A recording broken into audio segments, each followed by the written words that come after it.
তার দৃষ্টির প্রচ্ছদে মেঘ ভাঙা নীল রোদে লেখা রয় হাসির কবিতা। চেয়ে চেয়ে দেখি তাকে, সে হাসির ফাঁকে ফাঁকে আঁকা থাকে বেদনার ছবিটা।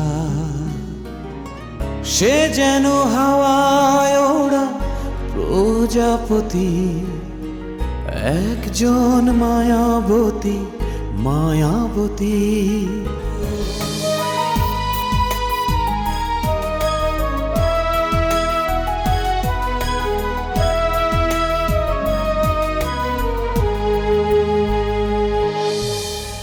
দুঃখ পেছনে রেখে ইচ্ছেকে কাছে ডেকে সময়কে বলি তবে থামো। ও স্মৃতির চাদর পরে গল্পের শহরে তার পথে এক হতে নামো। সে যেন হাওয়ায় ওড়া প্রজাপতি, একজন মায়াবতী মায়াবতী।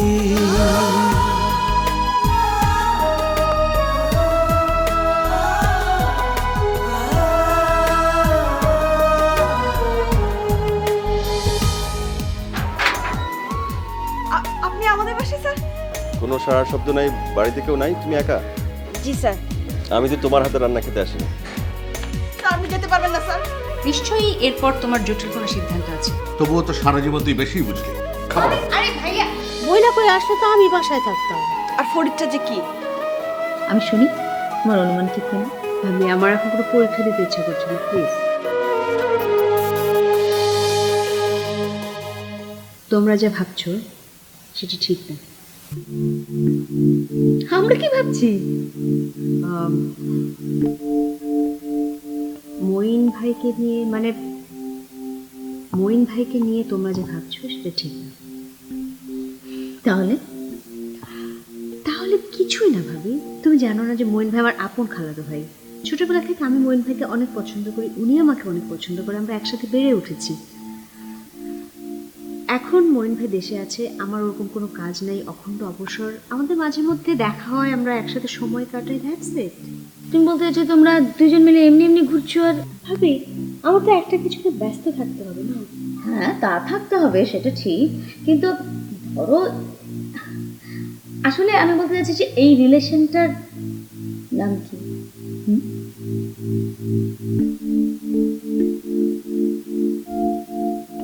এই রিলেশনটার আসলে কোনো নাম নেই।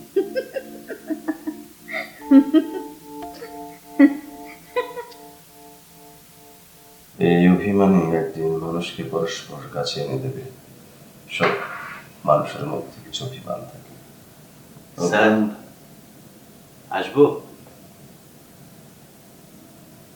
আসুন। আদাব স্যার। কিছু বলবেন?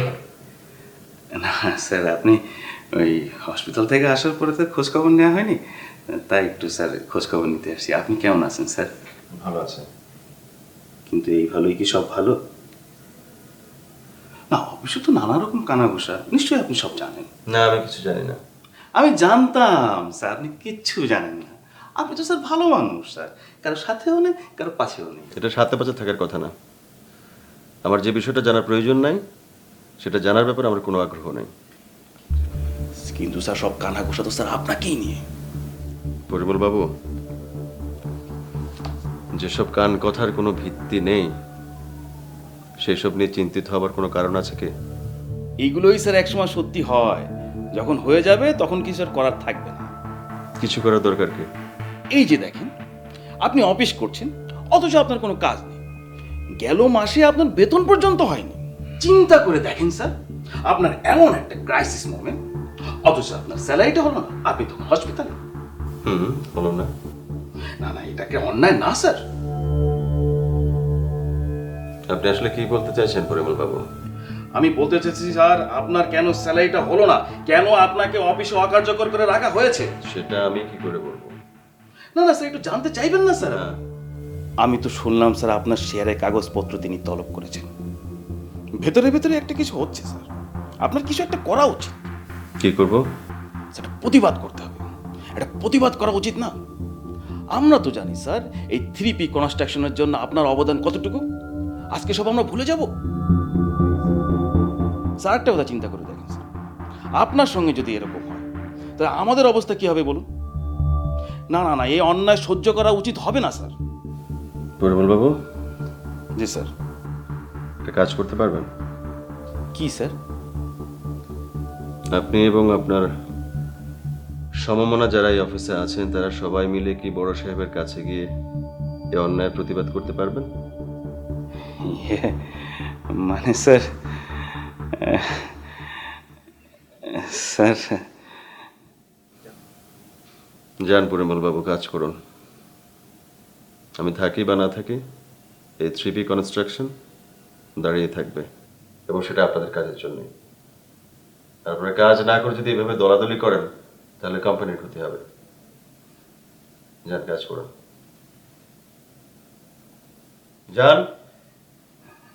জি স্যার।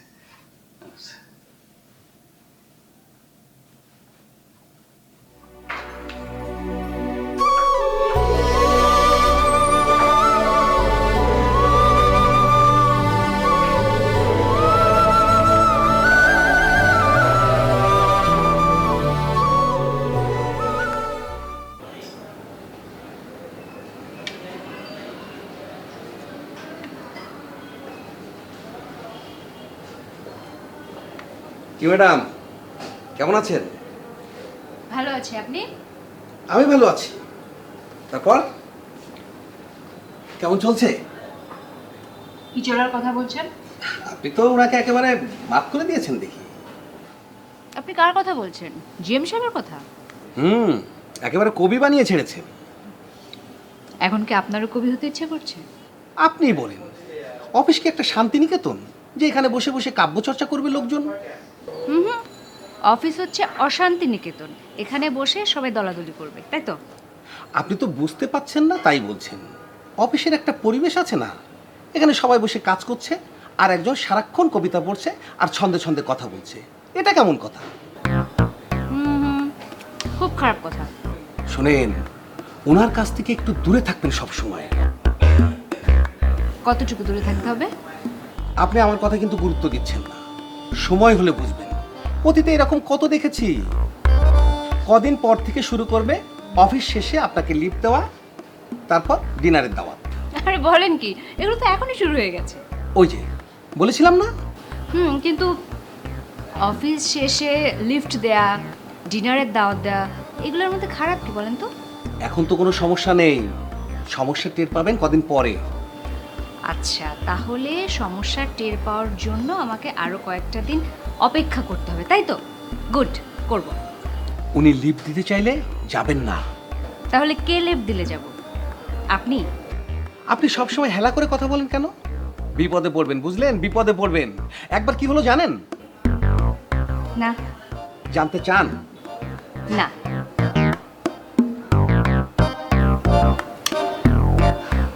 আচ্ছা, আমি যদি আপনাকে একদিন লিফট দিতে চাই, যাবেন?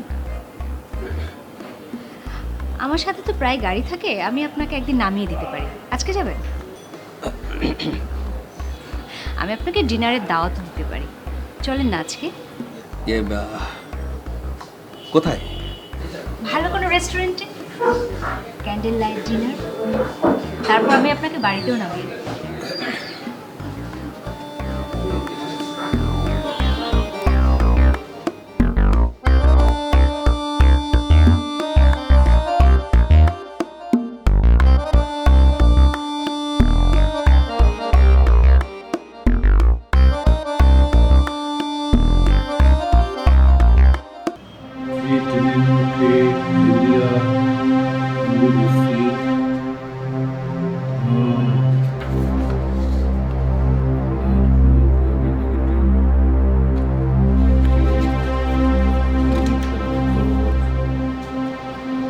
মঞ্জু সাহেব কি আপনার ব্লাড রিলেশন? জি না। ও, তাহলে আপনার আত্মীয়? চেনা পরিচিত। তাহলে আপনি কিডনি দিতে চাচ্ছেন কেন? এটা আমার একান্ত ব্যক্তিগত ব্যাপার। ও,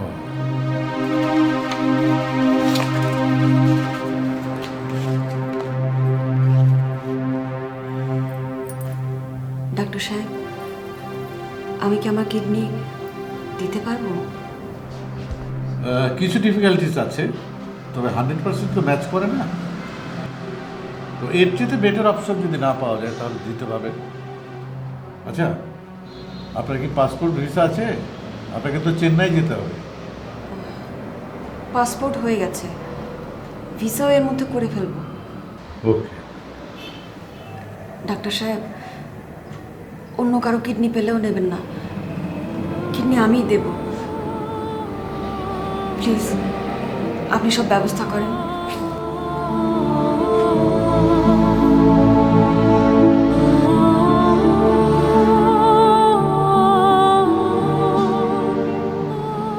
ওকে, আই উইল ট্রাই। শুনুন, আপনার আরও দু একটা টেস্ট করাতে হবে। এই যে নিন, ফাইল সাথে রাখবেন, এগুলো করে নিয়ে আসুন। আচ্ছা ঠিক আছে, আমি দ্রুত সব করে নিয়ে আসবো। নেক্সট,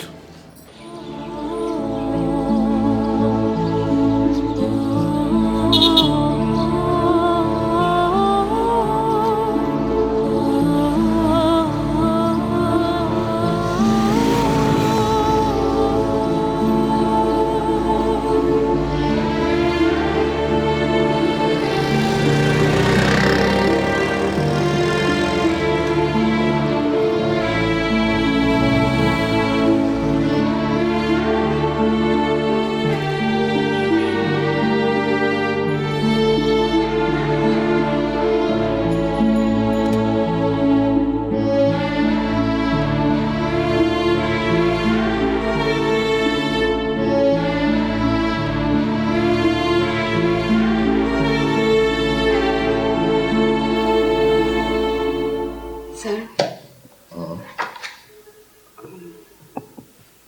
একটা কথা জিজ্ঞেস করব? অবশ্যই। স্যার, সেদিন যে পত্রিকায় বিজ্ঞপ্তি বের হলো, কিডনির কি কোনো ডোনার পাওয়া গেছে? না, এখনো কেউ যোগাযোগ করেনি। আমাকে কেউ কিডনি দিতে রাজি হবে না বোধহয়। স্যার, চিন্তা করবেন না, কিডনি আপনি পাবেন। আমি চিন্তা করলে কি কিডনি পাওয়া যাবে? যারা কিডনি ডোনার, চিন্তা করাটা তাদের জন্য জরুরি, আমার জন্য না। আপনার কি কোনো কিছু নিয়ে কখনো চিন্তা হয় না? না। তবু স্যার, আপনি এত নিশ্চিন্তে থাকেন কিভাবে? যে কাজটা করে আমার কোনো লাভ নেই অশান্তি ছাড়া, সেই কাজটা আমি শুধু শুধু সময় নষ্ট করে কেন করতে যাবো বলো? স্যার, আপনার মতো মানুষ আমি কোথাও দেখিনি।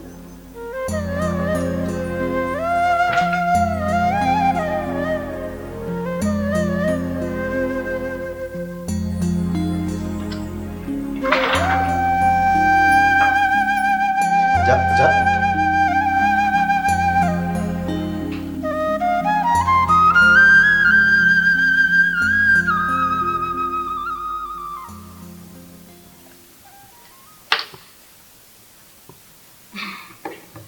কিমিরা, ঘুমের প্রস্তুতি চলছে? হ্যাঁ ভাবি। কেমন আছো? তুমি, তোমার খবর কি? আমি আর কি, তুমি যতদিন বাসায় ছিলে তত একটা গল্প করার লোক ছিল। তুমি তো চাকরিতে জয়েন করেছো, এখন আবার আমি একা একা। এই কথাটা সংসারে সাধারণত মায়েরা বলে ছেলেদেরকে, সারাদিন একা একা থাকি, একটা সুন্দর দেখে বউ আন। তুমি নিশ্চয় আমার জন্য খুব ভালো একটা পাত্রের সন্ধান এনেছো, দেখি। তোমার কাছ থেকে অনেক কিচ্ছু লুকানো যায় না। আচ্ছা, সব কিছু তুমি আগে থেকে জেনে যাও। এই নাও, দেখো। ভালো ছেলে, চমৎকার ছেলে, অনেক ভালো বংশের। কে এনেছে খোঁজ? তোমার ফুপু, ওই যে জাহ্নবী ফুপু। বয়স তোমার মতোই, কিন্তু বিয়ে করে। কেন? আরে বিয়ে করবে না কেন? ছেলে মানুষ আর বিয়ে করবে না কেন? বিয়ে করেনি এই কারণে যে সে তার কেরিয়ার নিয়ে অনেক বেঁচে ছিল, এই জন্য। সফটওয়্যার ইঞ্জিনিয়ার, বিদেশে পড়াশোনা করেছে, আরে চাকরি করতে সুইজারল্যান্ডে। জেনে ভাই, এই ছেলেটা একটু অন্যরকম, ওর আলাদা একটা স্পেশালিটি আছে। কি? ও কোনো কুমারী মেয়ে নয়, বিধবা অথবা স্বামী পরিত্যক্তা মেয়েকে বিয়ে করতে চায়। এই ছেলে তো পাগল ভাবি, তুমি শেষ পর্যন্ত একটা পাগল ছেলে খোঁজ আনলে আমার জন্য। মায়াবতী তার দৃষ্টি প্রচ্ছদে মেঘ ভাঙা নীল রোদে লেখা রয় হাসি রং কবিতা। চেয়ে চেয়ে দেখি তাকে, সে হাসির ফাঁকে ফাঁকে আঁকা থাকে বেদনা ছবিটা। সে যেন হাওয়ায় ওড়া প্রজাপতি, একজন মায়াবতী মায়াবতী। সে যেন হাওয়ায় ওড়া প্রজাপতি, একজন মায়াবতী মায়াবতী।